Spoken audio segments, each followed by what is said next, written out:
The Fox Arts Center in Aurora is getting ready to celebrate its 40th season.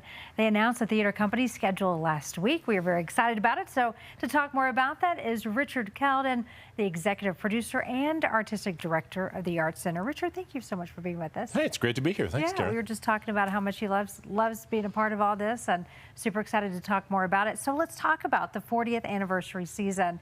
What is in store for people this year? Yeah, you know, at the Fox, we try to program a little something for everybody.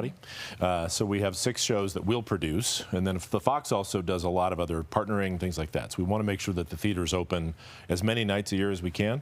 Our 5 shows plus 1 in our studio theater. We start off with a play called G's Bend, and then we move to the play called The Curious Incident of the Dog in the Nighttime, which is the 2015 Tony Award winner for Best Play.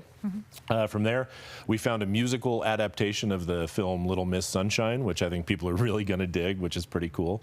And then we bring back our summer program for kids, and then coming out of the summer, we do Schoolhouse Rock live, the stage adaptation, which all of us Gen Xers are really going to love to bring our kids to, right? I'm just a Bill, right? You know the drill. Oh yeah, I do. You get it. And then we finish up with a play called, which is really the worst adaptation of A Christmas Carol ever, done by 4 British ladies. So it's called the Farndale Avenue Housing Estate Townswomen's Guild Dramatic Society's production of A Christmas Carol, where everything goes horribly wrong. Oh, that sounds like fun. Yeah. All right, so the 40th season, of course, doesn't start till January, as you're talking about all the productions we can look forward to. So what's left this year, quickly? This year we're working on Around the World in 80 Days, which I'm actually directing, which is really fun. People are probably familiar with the book, maybe the movie. This adaptation, 5 actors play all 35 roles. So it's fast, it's furious, it's fun, really good for the family, bring the kids, introduce them to some of that literature.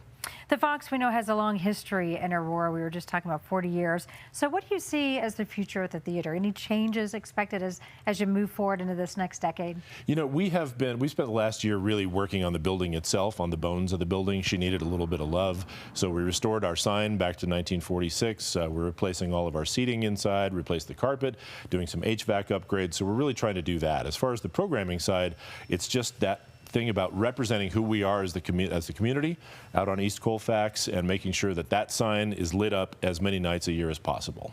We love it, and we can certainly tell that you love it. So thanks so much for being with us, Richard. And of course, the Aurora Fox Arts Center's 40th season opens in January 2025. We have a link to buy tickets at cbscolorado.com. Back.